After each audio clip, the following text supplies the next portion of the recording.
Nivel 1. El comienzo del desastre. Cuando hablamos de Chernóbil, casi todos pensamos en una explosión, radiación y una ciudad abandonada. Pero aunque este es solo el primer nivel del iceberg, lo que vas a escuchar es mucho más que una simple historia conocida. Es el inicio de una tragedia, que aún hoy, sigue escribiendo sus consecuencias muy graves. La explosión del reactor 4. Después de que los operadores intentaban simular un corte eléctrico para ver si el reactor podía seguir funcionando por unos minutos sin energía externa, el reactor comenzó a inestabilizarse, se sobrecalentó, y finalmente explotó. La explosión destruyó el núcleo del reactor número 4, liberando al aire toneladas de material radiactivo. Para que te des una idea, fue como si 400 bombas de Hiroshima estallaran al mismo tiempo pero sin el fuego. Solo radiación. Una nube tóxica comenzó a viajar por Europa, y nadie sabía qué hacer.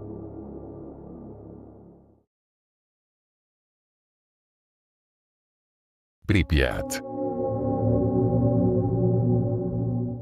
A solo 3 kilómetros de la planta estaba Pripyat, una ciudad modelo soviética construida especialmente para los trabajadores de Chernóbil. Modernas escuelas, parques, cines, edificios nuevos y hasta un parque de diversiones que estaba a punto de inaugurarse. Después de la explosión, nadie fue evacuado de inmediato. Durante 36 horas, la gente caminó por las calles sin saber que el aire ya estaba contaminado. Mientras los niños jugaban y los padres trabajaban, la radiación estaba intoxicando en todas partes. Cuando por fin anunciaron la evacuación, les dijeron que dejaran sus cosas, sus mascotas y sus ropas, que solo sería por unos días, pero la triste realidad es que nunca más volvieron. Pripyat quedó congelada en el tiempo como la fotografía de una tragedia, la infancia de algunos y los recuerdos de otros quedaron plasmada en ese lugar. Y seguirá así por miles de años. Serie de HBO. En lo personal no lo he visto, pero tiene muy buenas críticas. Bueno, esta serie se estrenó en 2019, la serie Chernobyl volvió a poner el tema sobre la mesa. Mostró la historia con un enfoque más humano y crudo. Las decisiones políticas, la desesperación de los médicos, el silencio del gobierno, muchos no sabían nada sobre lo que pasó realmente. Gracias a esta serie, miles entendieron que no fue solo una explosión. Fue una cadena de errores, mentiras y consecuencias. Supongo que después de décadas mucha información ya no está censurada, al menos eso se agradece. La garra de Chernóbil. Entre los restos del desastre de Chernóbil, aún existe un objeto mortal. Era parte de una grúa usada para retirar escombros del reactor, pero al tocar material del núcleo, quedó tan contaminada que hoy es uno de los objetos más radiactivos del mundo. A simple vista parece chatarra, pero acercarse demasiado puede matarte.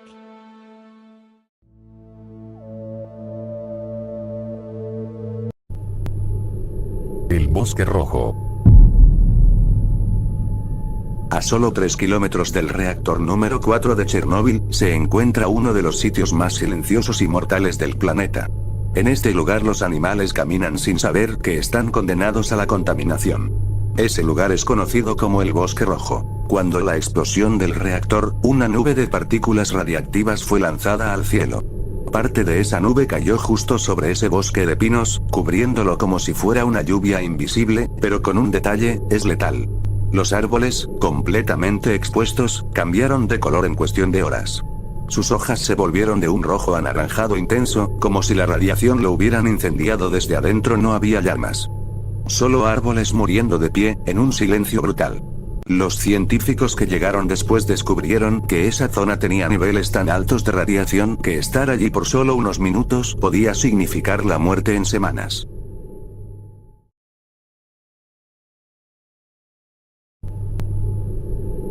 La advertencia de Suecia que ignoraron. El día del accidente, en la central nuclear de Forsmark, Suecia. Un técnico entró como todos los días, pasó por el detector de radiación, y sonó la alarma. Pero no era él el problema. Varios empleados más pasaron, y la alarma seguía sonando. Rápidamente, creyeron lo peor. Pensaron que había una fuga dentro de la planta. Pero tras revisar todo el recinto, se dieron cuenta de algo aún más inquietante: la radiación no venía de adentro, venía de afuera. Los sensores detectaban partículas radiactivas en el aire, arrastradas por el viento. En cuestión de horas, más centrales en Escandinavia comenzaron a detectar lo mismo. Los científicos suecos hicieron cálculos, midieron los vientos, y todos los datos apuntaban hacia el este, hacia la Unión Soviética. Preocupados, lanzaron una advertencia urgente al mundo. Había ocurrido un accidente nuclear, y la URSS no lo estaba informando. Pero Moscú lo negó. Afirmaron que todo estaba bajo control. Durante 2 días, la comunidad internacional desestimó la advertencia sueca. Hasta que finalmente, 2 días después, el 30 de abril, la Unión Soviética no pudo seguir ocultándolo. El reactor número 4 de Chernóbil había explotado. Esos 2 días de exposición eran ya una sentencia mortal.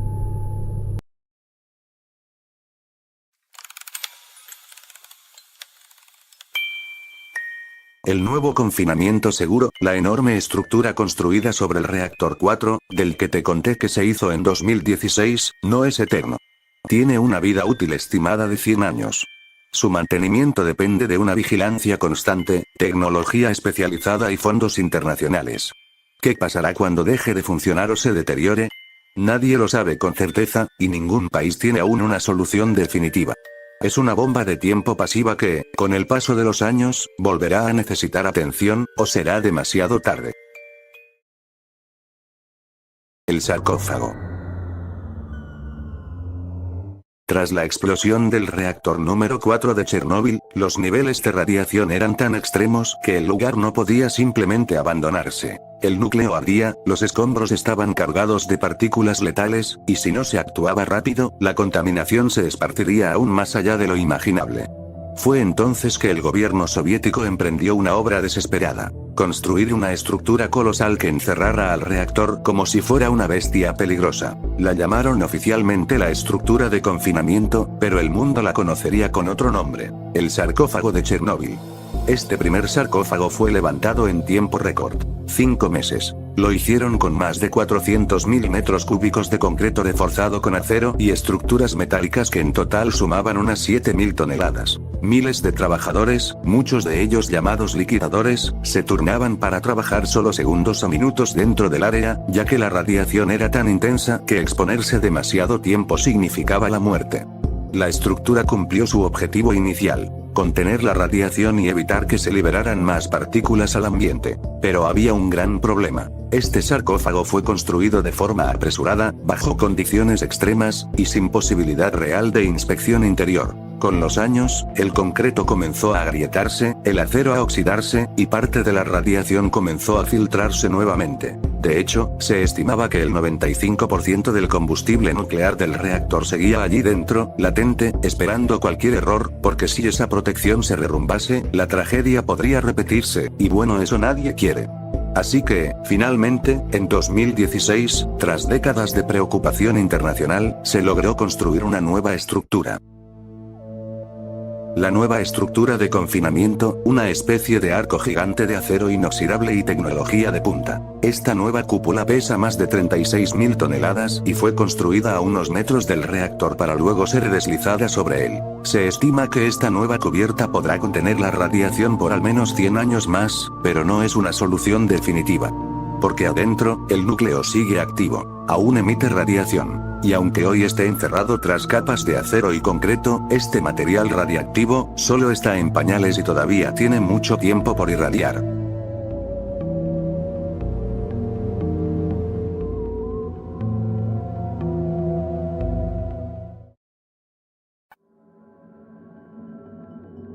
Las enfermedades que producía la radiación. Una de las enfermedades más generalizadas entre la población afectada fue el cáncer de tiroides. Poco después del accidente se documentaron hasta 1.800 casos entre niños de entre 0 y 14 años de edad. La glándula tiroides de los más pequeños es particularmente susceptible al yodo radiactivo, lo que puede provocar casos de cáncer. Los chequeos de salud practicados a los trabajadores encargados de limpiar la central, llamados liquidadores, no han demostrado la existencia de una correlación directa entre la exposición a la radiación y el aumento de otros casos de cáncer u otras enfermedades.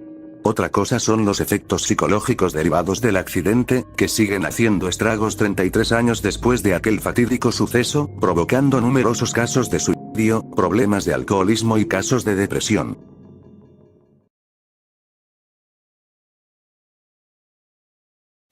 Nivel 3. El encubrimiento médico de enfermedades.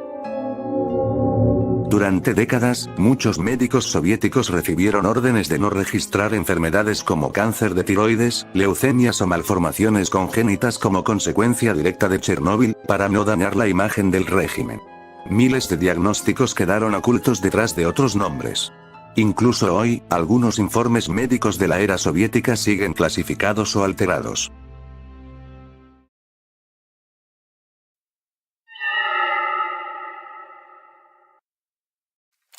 Cuando los bomberos llegaron a apagar el fuego aquella noche, no sabían que estaban respirando muerte.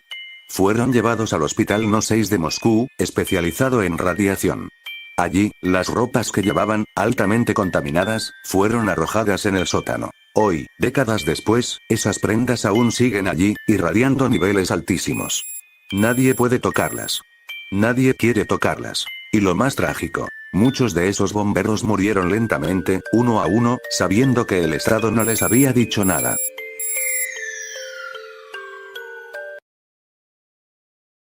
La antena Duga y el radar soviético. A solo unos kilómetros de la central nuclear, se encuentra una inmensa estructura metálica conocida como la antena Duga. Fue parte de un sistema de radar soviético creado durante la Guerra Fría para detectar misiles nucleares enemigos, aunque la verdad fue un fracaso porque no detectaba nada XD. Aunque no está directamente relacionada con el accidente, su cercanía con la planta levantó sospechas durante años. Su señal, que interfería con radios en todo el mundo, fue conocida como el pájaro carpintero porque el sonido que producía era muy parecido. Tras el desastre, el sistema fue abandonado junto con Pripyat. Hoy, su presencia abandonada y muy oxidada se encuentra silenciosa y sigue generando dudas. No por teorías absurdas, sino porque refleja cómo en esa zona convivían la energía nuclear y el desarrollo militar de alto secreto, y ahora no es más que historias.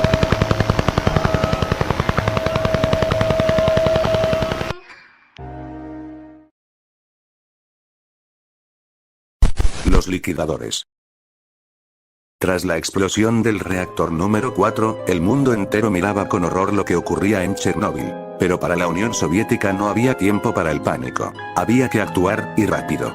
Fue entonces cuando el gobierno movilizó a más de 600.000 personas para enfrentar lo imposible. Eran soldados, bomberos, científicos, médicos, obreros, mineros, piloto. Hombres comunes, pero sobre todo la mayoría eran padres de familia, lanzados a una misión suicida. A todos ellos se les dio un título que jamás olvidarán: los liquidadores. Su tarea era contener el desastre, eliminar los restos radioactivos, limpiar la zona, apagar incendios, y construir un sarcófago alrededor de un monstruo nuclear todavía activo. Pero había un detalle: muchos no sabían realmente a qué se enfrentaban. La información estaba censurada. Se les dijo que era peligroso, pero no tanto. Se les prometió que la exposición sería mínima, que sería rápido. Pero era mentira. La mayoría no tenía la protección adecuada. Algunos usaban trajes de plomo improvisados, otros llevaban delantales quirúrgicos, y muchos ni siquiera tenían mascarillas. Usaban palas para remover escombros radiactivos. Otros barrían polvo letal como si se tratara de basura común. Uno de los trabajos más extremos fue el de los que subieron a los techos del reactor. Tenían solo 90 segundos para lanzar trozos de grafito nuclear de vuelta al cráter. El grafito, proveniente del núcleo, emitía radiación tan fuerte que una sola pieza bastaba para matar a un ser humano en cuestión de horas. Y sin embargo lo hicieron. Uno por uno. Sin cuestionar. Otros liquidadores, también conocidos como el Escuadrón Suicida, fueron enviados a excavar túneles debajo del reactor para evitar una posible explosión de vapor que habría contaminado toda Europa. Eran mineros. Cavaron durante días a temperaturas extremas, muchos de ellos completamente desnudos por el calor, sabiendo que probablemente no vivirían para ver el resultado.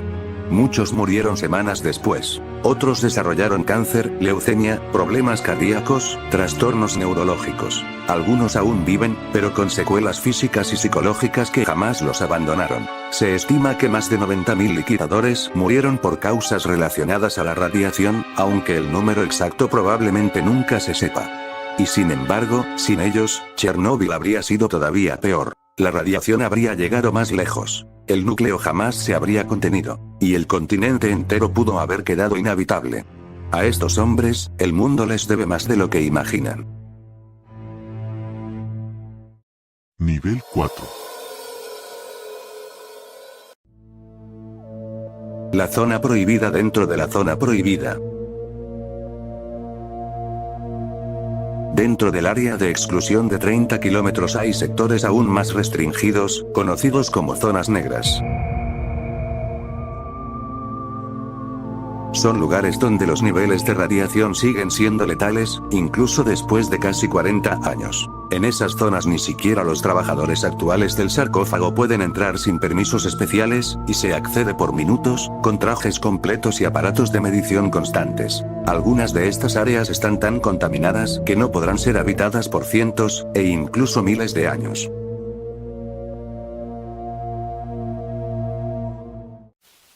Niños, con mutaciones genéticas. Una de las consecuencias más estremecedoras fue el aumento de mutaciones y deformidades en los nacimientos que siguieron al desastre. En Bielorrusia, donde el 70% de la radiación cayó, se documentaron desde la década del 90 múltiples casos de nacimientos con labio leporino, deformidades craneales y malformaciones internas. Muchos médicos no se atrevían a vincularlo directamente por presión política, pero los números hablaban por sí solos. Muchos no sobrevivieron. Otros fueron abandonados en orfanatos estatales. Hoy, sus historias se pierden entre estadísticas y documentos desclasificados. Pero hay fotografías. Fotografías reales que, sin mostrar sangre, muestran la peor cara del desastre. La de la inocencia deformada por decisiones ajenas. El legado genético de los habitantes. Una de las grandes preguntas es, ¿cuántas mutaciones provocó realmente Chernóbil? A diferencia de lo que muchos imaginan, las mutaciones grotescas en humanos no fueron tan visibles, pero sí genéticas. Estudios recientes encontraron alteraciones en el ADN de personas que vivieron cerca del área contaminada. Algunas no produjeron efectos inmediatos, pero se transmitieron a sus hijos, y a los hijos de sus hijos. Estas marcas invisibles en el genoma humano son como cicatrices en la memoria biológica de una región entera. Los chatarreros de la muerte.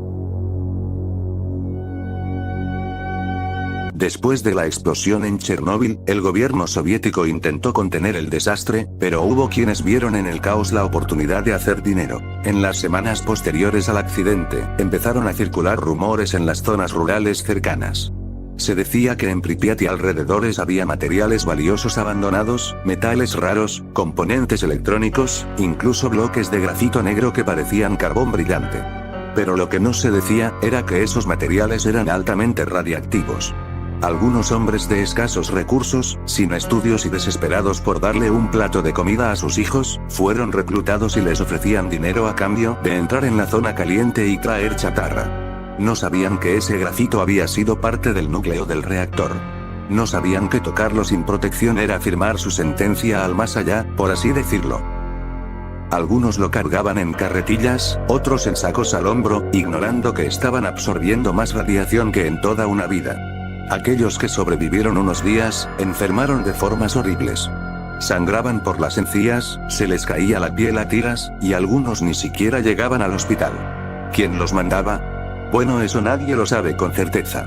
Algunos señalan a oportunistas del mercado negro. O incluso a militares corruptos o burócratas con contactos. La verdad es que hubo compradores.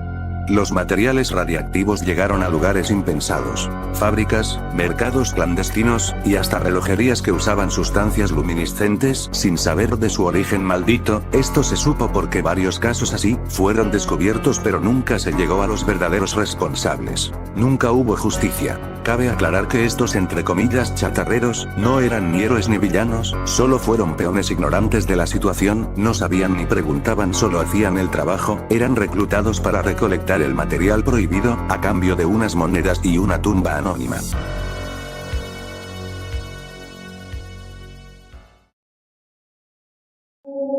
El monstruo de lava, o mejor conocido la pata de elefante. La famosa pata de elefante de Chernóbil es una de las formaciones más peligrosas y misteriosas nacidas de un desastre nuclear. se formó en el núcleo del reactor 4 de la central nuclear de Chernóbil tras el accidente.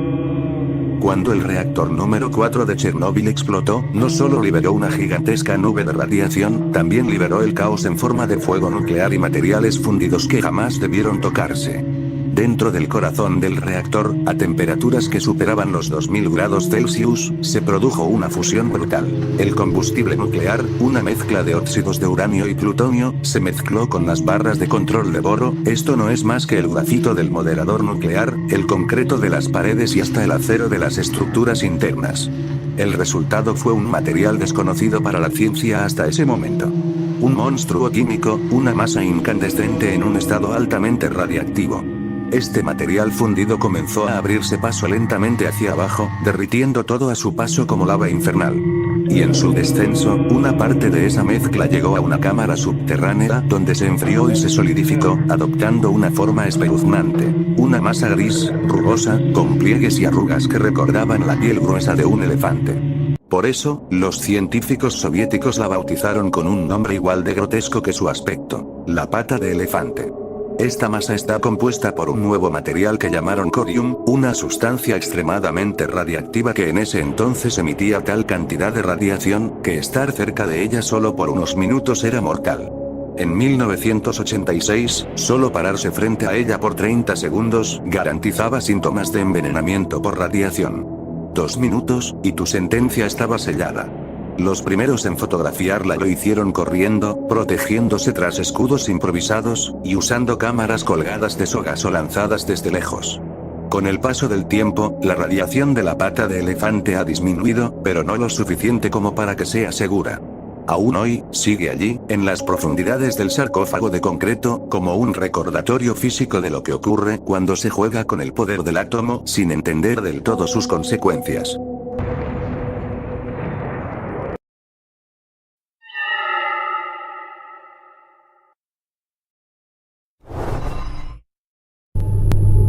Muñecas.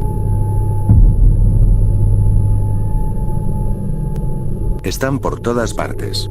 Muñecas rotas, sin ojos, con los rostros derretidos por el tiempo o por la radiación. Algunas colgadas de ventanas, otras sentadas en camillas oxidadas, o recostadas sobre camas infantiles cubiertas de polvo. Parecen olvidadas, pero en realidad, no todas estaban ahí desde el accidente. Es cierto que muchas pertenecieron a los niños de Pripyat, la ciudad modelo que fue evacuada a toda prisa tras la explosión del reactor número 4. Eran juguetes reales.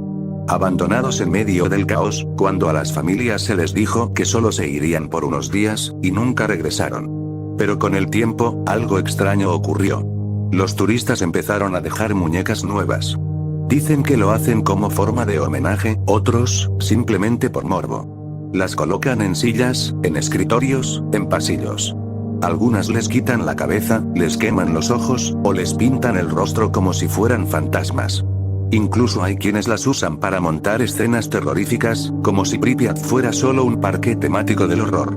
Los guías locales llaman a esto el teatro de los turistas, una especie de ritual macabro donde el recuerdo de una tragedia se mezcla con el morbo y la curiosidad. Algunas personas que custodian al lugar aseguran que ciertas muñecas parecen moverse del lugar. Dicen que algunas aparecen en edificios donde nadie las dejó. Lo cierto es que aunque no se muevan o desaparezcan, me daría miedo igual estar ahí XD. El último desfile. 1 de mayo de 1986. Solo 5 días después de la explosión del reactor número 4 de Chernóbil. Las autoridades soviéticas, a pesar de saber el peligro que la nube radiactiva se había esparcido sobre Kiev, la capital de Ucrania, a apenas 130 kilómetros del epicentro, aún así, no detuvieron nada. El Día del Trabajador era una fecha sagrada para la propaganda soviética.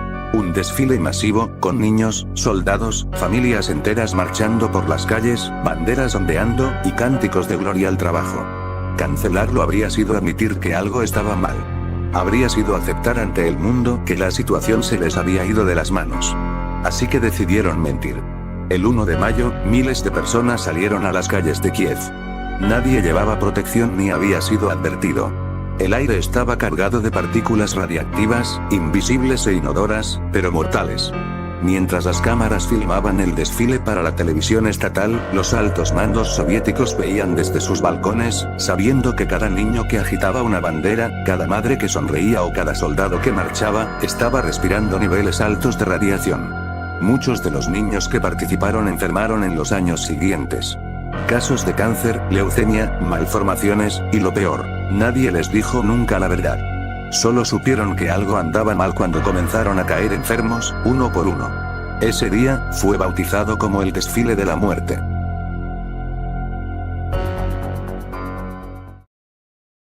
La zona de exclusión.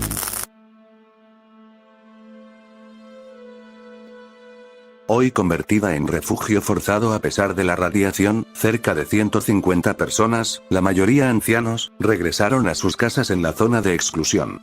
No pudieron soportar vivir lejos de su tierra. Aún hoy, algunos sobreviven allí. Cultivan, beben agua del río, y dicen que lo prefieren, a morir solos en otro lugar. Los científicos los monitorean con frecuencia, y aunque los niveles de radiación en sus cuerpos no son normales, varios han vivido más de 80 años. El cuerpo humano, a veces, desafía lo que creemos saber.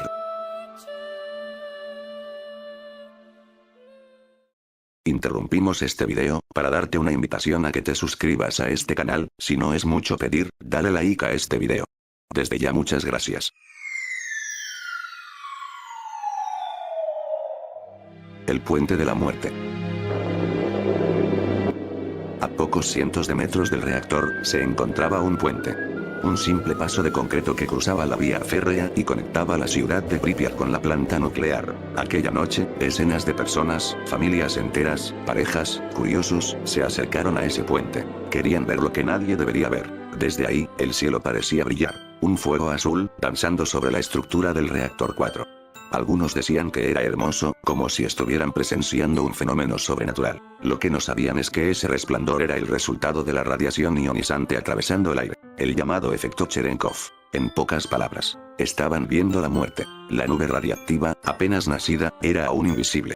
Sin embargo, mientras el gobierno callaba, esas partículas letales viajaban con el viento y envolvían a quienes estaban sobre el puente. No llevaban mascarillas, ni trajes de protección. Solo sus cuerpos expuestos y una ingenua curiosidad. El puente, años después, sería bautizado con un nombre que lo marcaría para siempre. El puente de la muerte. Es una de las historias más oscuras de Chernóbil. Hoy, ese lugar permanece en ruinas.